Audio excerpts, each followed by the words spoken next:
राधे राधे प्यारे भक्तों, हर हर महादेव। एकांतिक वार्तालाप में गुरुदेव ने बताया, यदि आप एक सुहागिन महिला हैं और इस सावन में हरी चूड़ियां पहनने वाली हैं, तो आज ये वीडियो 15 मिनट के लिए अपना सारा काम छोड़कर ध्यान से सुन लेना, क्योंकि एक छोटी सी भूल, हाँ सिर्फ एक छोटी सी भूल आपकी पूरी सावन की पूजा का फल खत्म कर देती है। और वो भूल 100 में से 90 सुहागिनें इस कलयुग में कर रही हैं। कहा, आप बाजार गई, सुंदर सी हरी चूड़ियां ले आई और पहन ली। आपको लगा आपने श्रृंगार कर लिया, लेकिन हमारी शिव महापुराण में साफ साफ लिखा है, बिना शुभ मुहूर्त के पहनी गई चूड़ी श्रृंगार नहीं बल्कि बोझ बन जाती है। तो आज मैं आपको शिव महापुराण से वर्णित और सावन में पहनने वाली हरी चूड़ियों से संबंधित 3 ऐसे बड़े रहस्य बताऊंगा जो कि आपके जीवन को सुखमय भी बना सकता है और आपके जीवन को कष्टों से दूर भी कर सकता है। पहला, हरी चूड़ियां खरीदने का सबसे शुभ दिन कौन सा है? जिस दिन खुद मैया पार्वती धरती पर सुहाग का आशीर्वाद बांटने आती हैं। दूसरा, वो कौन से 2 दिन हैं जिनमें भूलकर भी हरी चूड़ियां नहीं खरीदनी चाहिए और ना ही पहननी चाहिए, वरना पति के स्वास्थ्य पर असर पड़ता है, आयु कम होती है, घर में दरिद्रता और बीमारी पूरे साल भर के लिए घर बना लेती है। और तीसरा, वो गुप्त उपाय चूड़ियां पहनने से पहले क्या करने से माता पार्वती स्वयं आपकी चूड़ियों में वास करती है और आपकी मनोकामनाओं को पूरा करती है। तो इसलिए इस वीडियो को आखिरी सेकंड तक जरूर देखना, बीच में छोड़ने की भूल मत करना। अगर सच्चे मन से भोलेनाथ और माता गौरा में आस्था है तो इस वीडियो को लाइक करो और कमेंट बॉक्स में पूरे श्रद्धा भाव से लिखो, ओम नमः शिवाय, हर हर महादेव। देखिए भक्तों, जब सावन का महीना आता है तो क्या होता है? जो धरती महीनों से तप रही थी, प्यासी थी, सूखी पड़ी थी, वही धरती अचानक हरे रंग की चुनरिया ओढ़ लेती है। जहां देखो हरियाली, पेड़ों पर नई कोपलें, खेतों में लहलहाती फसलें, मोर का नाचना और कोयल की कूक। ऐसा लगता है जैसे पूरी प्रकृति ही शिव की भक्ति में लीन हो गई हो। और क्या आपने कभी सोचा है इस हरियाली में और आपके सुहाग में क्या संबंध है? तो सुनो, इसका बहुत गहरा संबंध बताया गया है। शिव महापुराण के अनुसार सावन का महीना माता पार्वती ने अपने तप से पाया था। माता पार्वती ने 108 जन्मों तक भगवान भोलेनाथ को पति के रूप में पाने के लिए कठोर तप किया और अंतिम जन्म में सावन के महीने में ही उनकी तपस्या पूरी हुई थी और भगवान शिव ने उन्हें पत्नी के रूप में स्वीकार किया था।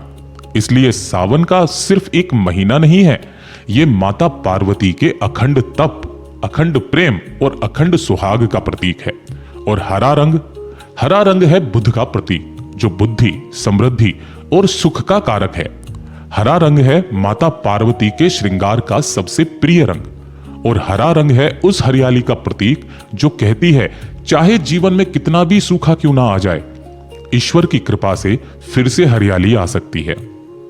जब एक सुहागिन सावन में हरी चूड़ियां पहनती है तो वो सिर्फ कांच नहीं पहनती, वो पहनती है आशा, वो पहनती है अखंडता, वो पहनती है इस विश्वास को कि जैसे इस धरती की गोद हरी भरी है, वैसे ही मेरा सुहाग, मेरा घर संसार भी हमेशा हरा भरा रहे।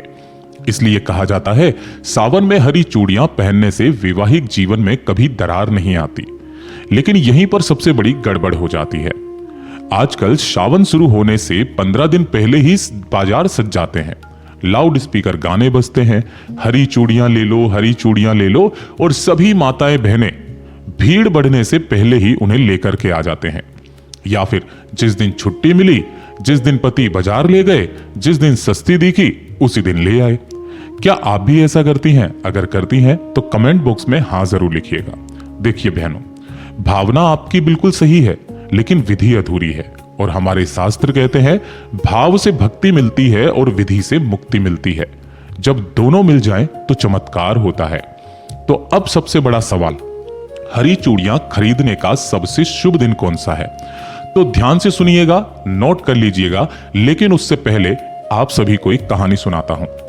आपको एक छोटी सी कहानी के बारे में जानना बहुत जरूरी है। सुनिए, एक गांव में 2 पड़ोसनें रहती थी।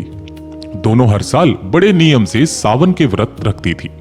दोनों ही हरी चूड़ियां पहनती थी, पहली महिला बाजार से चूड़ियां लाती और सीधे हाथों में पहनकर अपने रोज के काम में लग जाती।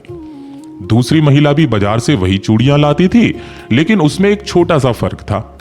वो घर आकर सबसे पहले स्नान करती, फिर शिव पार्वती के सम्मुख में घी का दीपक जलाती, एक थाली में हरी चूड़ियों को रखती, उन पर हल्दी, कुमकुम, अक्षत, चावल, फूल अर्पित करती और हाथ जोड़कर कहती, हे भोलेनाथ, हे माता पार्वती, यदि मेरे श्रृंगार में कोई भी शुभता है तो वो केवल आपकी कृपा से है। मेरे परिवार में सदा प्रेम बना रहे, मेरे मन में कभी अहंकार ना आए और मेरी भक्ति हमेशा बनी रहे। और फिर उन चूड़ियों को प्रसाद समझकर ग्रहण करती थी। अब आप ही बताइए, दोनों ने एक जैसी ही चूड़ियां पहनी थी, फिर फर्क कहां था? फर्क चूड़ियों में नहीं था, फर्क दोनों के भाव में था। और शास्त्रों का सार भी यही कहता है, भगवान भाव के भूखे होते हैं। इसीलिए हमारे बड़े बुजुर्ग हर शुभ काम से पहले भगवान का नाम लेने की सलाह देते थे। अब एक बहुत ही महत्वपूर्ण सवाल आता है, क्या सावन में हरी चूड़ियां किसी भी दिन खरीद लेना चाहिए, या फिर हमारी परंपरा के अनुसार ऐसे विशेष दिन बताए गए हैं जिन्हें ज्यादा शुभ माना गया है? और क्या कुछ ऐसे दिन भी हैं जब चूड़ियां खरीदने से बचना चाहिए? तो सावन में हरी चूड़ियां खरीदने के 3 सबसे उत्तम दिन माने गए हैं। पहला और सबसे सर्वश्रेष्ठ दिन, सावन का पहला सोमवार। इस दिन को प्रथम सोमवार कहा जाता है। शास्त्रों में कहा गया है कि इस दिन खरीदी गई चूड़ी पर स्वयं भगवान भोलेनाथ और मैया पार्वती जी की दृष्टि होती है। अगर आप इस दिन नहीं ले पाते हैं तो दूसरा शुभ दिन, सावन की हरियाली तीज से एक दिन पहले। हरियाली तीज सुहागिनों का सबसे बड़ा त्योहार होता है। तीज से एक दिन पहले, जिसे सिंजारा कहते हैं, उस दिन हरी चूड़ियां, मेहंदी, बिंदी खरीदना अखंड सौभाग्य देता है। और अगर पूरी विधिवत पूर्वक उन्हें ग्रहण किया जाए, उन्हें पहना जाए, मैया पार्वती जी का आशीर्वाद लिया जाए, तो आपको वो उपाय भी फलता है और वो हरी चूड़ियां भी फलती है। अगर इस दिन भी ना ले सके तो तीसरा शुभ दिन गुरुदेव ने बताया, सावन के महीने में पड़ने वाला शुक्रवार का दिन। यह शुक्रवार का दिन माता लक्ष्मी और मैया पार्वती जी दोनों का दिन होता है। सावन के महीने में पड़ने वाला शुक्रवार तो अमृत के समान होता है। इस दिन हरी चूड़ियां खरीदने से घर में कभी धन की कमी नहीं होती। और अब सुनिए वो 2 दिन जब भूलकर भी हरी चूड़ियां नहीं खरीदनी चाहिए। पहला, शनिवार का दिन। शनिवार को शनिदेव का दिन होता है, जो वैराग्य के प्रतीक है। सुहाग और श्रृंगार का सामान इस दिन खरीदने से बचना चाहिए।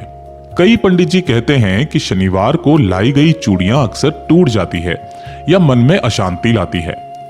दूसरा, अमावस्या और ग्रहण वाला दिन। इस दिन नकारात्मक ऊर्जा बहुत ज्यादा हावी हो जाती है। इस दिन खरीदी गई कोई भी शुभ वस्तु शुभ फल नहीं देती है, तो इस बात की गांठ बांध लो। अब दूसरा सवाल, पहनने का सही मुहूर्त क्या है? तो बहनों, चूड़ियां कभी भी शाम के समय या रात को सोने से पहले कभी मत पहनना। इसका सबसे उत्तम समय है सुबह ब्रह्म मुहूर्त के बाद स्नान करके अपनी पूजा की थाली सजाकर उसमें एक घी का दीपक लगाकर पूजा करना है भगवान भोलेनाथ की, मैया पार्वती जी की। और उसके पश्चात सुबह 4 बजे से 10 बजे के बीच के समय में इसे पहन लेना चाहिए। यथावत आपको पूजा करके ही उन चूड़ियों को ग्रहण करना है और भोग लगा करके। गुरुदेव ने कहा कि 10 बजे के बाद से 1 बजे तक का जो समय होता है, ये आपके पितरों के भाग का समय होता है, दिन के समय। इस बीच में किसी भी तरीके का कोई श्रृंगार ना करें। जब आप स्नान कर लें तो बिना किसी से लड़ाई झगड़ा किए शांत मन से अपनी पूजा की चौकी पर बैठें। अब वो बात जो आपको कोई नहीं बताता, 90% महिलाएं ये 3 भूल सबसे ज्यादा करती हैं। भूल नंबर 1, सीधे बाजार से लाकर पहन लेना। तो गुरुदेव ने इसके दौरान कहा कि बहनों, बाजार की चूड़ी अपवित्र नहीं पर अधूरी है। उसमें दुकानदार के हाथ लगे हैं, कई लोगों ने उसे छुआ है। उसे सीधा पहनना मतलब बिना भोग लगाए भोजन खा लेना। उसे पहले माता पार्वती को अर्पित करना जरूरी होता है। दूसरा, टूटी हुई या चटकी हुई चूड़ी पहनना। सावन में भूलकर भी चटकी हुई हरी चूड़ी मत पहनना। कहते हैं टूटी चूड़ी नकारात्मकता खींचती है, अगर पहनते ही टूट जाए तो उसे तुरंत बहते जल में प्रवाहित कर दो और दूसरी पहन लो। अगर बहता जल ना हो तो किसी भी बेलपत्र पेड़ के नीचे उसे रख करके आ जाएं। और भूल नंबर 3, काले या सफेद कपड़े पहनकर हरी चूड़ियां कभी मत खरीदना। जब भी हरी चूड़ियां खरीदने जाओ तो लाल, पीले, हरे या गुलाबी रंग के वस्त्र खरीद करके जाओ। गुरुदेव ने कहा सबसे उत्तम या तो लाल या पीला या हरा रंग पहन करके आपको खरीदना चाहिए। काला रंग पहनकर सुहाग का सामान कभी नहीं खरीदना चाहिए। अगर आपने ये 3 भूल कर दी हैं तो चाहे कितनी भी महंगी चूड़ियां क्यों ना हो, उसका फल नहीं मिलेगा। अब आपका मन कह रहा होगा भैया तो सही विधि क्या है?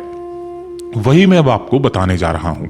और उससे पहले एक सच्ची कहानी सुनो जिसे सुनकर आपकी आंखों में आंसू आ जाएंगे। यह कहानी है इंदौर की रहने वाली सविता की। सविता की शादी को 8 साल हो गए थे। उसका पति एक छोटी सी प्राइवेट नौकरी करता था। घर में पैसों की हमेशा तंगी रहती थी। सविता हर सावन में पूरे नियम से व्रत रखती थी, हरी चूड़ियां पहनती थी, मेहंदी लगाती थी। लेकिन हर साल सावन के बाद उसके घर में कोई ना कोई झगड़ा, कोई ना कोई विवाद या कोई ना कोई बीमारी आ जाती थी। उसके पति का स्वास्थ्य भी अक्सर खराब रहता था। सविता को लगता था मैं तो इतनी पूजा करती हूं, फिर मेरे साथ ही ऐसा क्यों होता है? क्या भोलेनाथ मेरी सुनते ही नहीं है? पिछले साल सावन से ठीक एक दिन पहले सविता बाजार में हरी चूड़ियां खरीद रही थी। वहीं पर एक बहुत बुजुर्ग महिला जिसकी उम्र लगभग 80 साल होगी, सफेद साड़ी पहने, माथे पर बड़ी सी बिंदी लगाए सविता को देख रही थी। बुजुर्ग महिला ने कहा बेटा क्या कर रही हो? तो सविता ने जवाब दिया माताजी सावन के लिए चूड़ियां ले रही हूं। तो बुजुर्ग महिला मुस्कुराई और बोली बेटा चूड़ियां तो तू हर साल लेती होगी, पर क्या कभी माता पार्वती को पहनाई है? सविता चौंक गई। माता पार्वती को चूड़ियां कैसे पहनाऊं? तो बुजुर्ग महिला ने कहा सुन बेटा, औरत का श्रृंगार तभी पूरा होता है जब पहले उसकी बड़ी बहन, उसकी मां, उसका श्रृंगार देख ले। माता पार्वती वो जगत की मां है, सारी सुहागिनों की मां है। जब तक तुम अपनी चूड़ियां उन्हें नहीं दिखाओगी, उन्हें अर्पित नहीं करोगी, तब तक तुम्हारा श्रृंगार अधूरा है। फिर उस बुजुर्ग महिला ने सविता को एक छोटा सा उपाय बताया। बोली कल सावन का पहला सोमवार है। अगर सोमवार को ना कर पाओ तो हरियाली तीज के दिन सुबह 5 बजे उठना, स्नान करके एक थाली में अपनी नई हरी चूड़ियां रखना, उस पर थोड़ा सा गंगा जल छिटकना, एक बिंदी, एक मेहंदी का कोन और थोड़ा सा सिंदूर रखना, और साथ ही सुहाग की सामग्री रखना। फिर शिवलिंग के सामने नहीं, माता पार्वती की फोटो या मूर्ति के सामने बैठना, क्योंकि श्रृंगार की देवी तो माता गोरा ही है। और फिर उन्हीं चूड़ियों को माता को अर्पित करते हुए यह मंत्र बोलना। सम्मुख में एक घी का दीपक जरूर जला लेना। बोलना हे गौरी माता, जैसे आपने तप करके शिव को पाया, वैसे ही मेरा सुहाग भी अखंड बनाए रखना। मेरी इन हरी चूड़ियों में अपना आशीर्वाद भर दो। और फिर वही चूड़ियां प्रसाद के रूप में पहन लेना। सविता ने ठीक वैसा ही किया। विश्वास मानिए, सविता कहती हैं कि उस दिन के बाद उसके घर का माहौल ही बदल गया। उसके पति को 2 महीने के बाद ही बहुत अच्छी नौकरी मिल गई, जिसकी वो 3 साल से कोशिश कर रहे थे। घर में जो हर महीने क्लेश होता था वो शांत हो गया। सविता कहती है मुझे लगा जैसे माता पार्वती सच में मेरी चूड़ियों में बस गई हैं। जब भी मैं उन चूड़ियों को देखती हूं मुझे एक अजीब सी शक्ति और शांति मिलती है। तो बहनों, फर्क चूड़ियों का नहीं, फर्क भाव और विधि का है। एक ही चूड़ी किसी के लिए सिर्फ कांच है और किसी के लिए माता का आशीर्वाद। क्या आप भी सविता की तरह अपना श्रृंगार धन्य बनाना चाहती हैं? तो अब जो गुप्त उपाय मैं बताने जा रहा हूं उसे ध्यान से सुनो। यह है वो गुप्त और अंतिम उपाय जिसके लिए आप इतनी देर से इंतजार कर रही थी। पहला, शुद्धिकरण। सावन में जब भी हरी चूड़ियां लाओ, उन्हें सबसे पहले एक लोटे में गंगा जल या साफ जल में 2 बूंद कच्चा दूध मिलाकर उसमें 5 मिनट के लिए रख दो। इससे बाजार की सारी नकारात्मकता दूर हो जाती है। दूसरा, एक साफ थाली लो, उसमें एक लाल कपड़ा बिछाओ, अपनी 2, 4, 8 जितनी भी हरी चूड़ियां हैं उसमें रखो। साथ में एक जोड़ी बिंदी, मेहंदी और थोड़ा सा अक्षत यानी कि चावल रखो।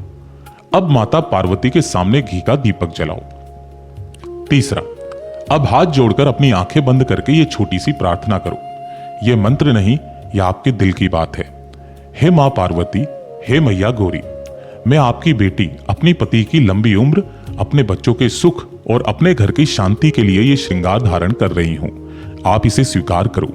मेरे सुहाग को हरा भरा रखो जैसे सावन की ये धरती हरी भरी है, और मुझे भी अपने पति से पहले श्रृंगार विहीन मत करना। इतना कहकर उन चूड़ियों को माता के चरणों में छुआ दो। चौथा, अब उन चूड़ियों को प्रसाद समझकर पहनो। पहली बार जब पहनो तो अपने पति के सामने पहनो, पहले माता के सामने पहनना है, और पहनते ही अपने दोनों हाथों को लेकर मुस्कुराओ और मन में बोलो, मेरा सुहाग अखंड है।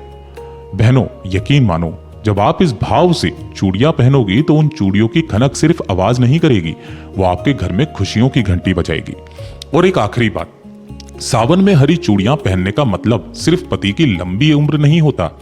इसका मतलब है अपने मन को भी हरा भरा रखना। किसी से ईर्ष्या मत करो, किसी की बुराई मत करो, अपने मन को भी साफ रखो, क्योंकि अगर मन में मेल है और हाथों में हरी चूड़ियां तो माता पार्वती प्रसन्न नहीं होंगी। तो इस सावन सिर्फ हाथों में ही नहीं, अपने व्यवहार में भी हरियाली लाओ, मीठा बोलो, सबका भला सोचो। मुझे पूरा विश्वास है कि यदि आप मेरी ये बातें मान ली तो इस सावन के बाद आपका जीवन पहले जैसा नहीं रहेगा। भगवान भोलेनाथ और माता पार्वती की कृपा आप पर जरूर बरसेगी। अगर आपको आज की ये बातें दिल से अच्छी लगी हो तो इस वीडियो को एक लाइक जरूर करना, और अपने परिवार की उन बहनों सहेलियों के साथ शेयर जरूर करना सावन में हरी चूड़ियां पहनती हों। हो सकता है आपके एक शेयर से किसी का सुहाग अखंड हो जाए। और हाँ, वो गुप्त मंत्र वाला उपाय करके आपको कैसा अनुभव हुआ वो मुझे कमेंट बॉक्स में जरूर बताना। मैं मिलूंगा आपसे सावन के अगले वीडियो में एक और नई और पवित्र जानकारी के साथ। तब तक अपना और अपने परिवार का ध्यान रखना। हर हर महादेव, जय माता रानी।